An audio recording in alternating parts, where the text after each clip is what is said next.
আজকে একটা দারুণ বিষয় নিয়ে কথা বলা, যে একটা ভুলের কারণে মানুষের আয়ু কমে যায়। সেই ভুলটা অনেকেই করছেন, প্রতিদিন করছেন, একটু সাবধান হওয়ার দরকার। দেখুন, আমাদের ধর্মশাস্ত্রগুলোতে প্রত্যুষকালকে উপভোগ করার কথা আছে, উষা লগ্নে ওঠার কথা আছে, প্রাতঃ স্নানের কথা আছে। এরই বিপরীতে হচ্ছে বেলা অবধি ঘুমোনো।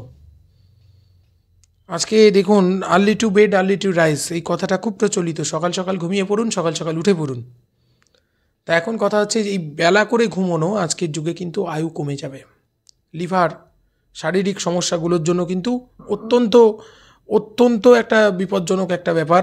তাই প্রত্যেককে বলবো যে কখনও সবাই চেষ্টা করুন এই বেলা অবধি ঘুমানোটাকে যতদূর পরিত্যাগ করা যায়। তা অনেকে, সকলের ক্ষেত্রে প্রযোজ্য নয়, অনেকে হয়তো সারা রাত ভোর রাতে এসে ঘুমন, তার কাজকর্ম এমন আছে, কিন্তু তার মধ্য দিয়েও আমরা চেষ্টা করব যতদূর সম্ভব আমরা যাতে এই বেলা পর্যন্ত ঘুমানোটাকে পরিহার করতে পারি। ধর্মশাস্ত্রে দিবানিদ্রাকে নিন্দা করা হয়েছে। আমাদের সনাতন শাস্ত্রে বিষ্ণু পুরাণে দিবানিদ্রাকে প্রচণ্ড নিন্দা করা হয়েছে। তাহলে আসুন আমরা সুস্থ সবল জীবনযাপন করি। আর ভোরবেলায় যারা ঘুম থেকে ওঠেন তাদের মধ্যে একটা উজ্জীবনী শক্তি আস্তে আস্তে গ্রো করে। সকালটা প্রত্যুষের হাওয়া লাগানো শরীরে ভালো। ঠান্ডাবেলায় এই শীতকালে লাগাতে যাবেন না, বিপদ হয়ে যাবে কিন্তু। ভালো থাকুন, আজকে এখানে শেষ করছি।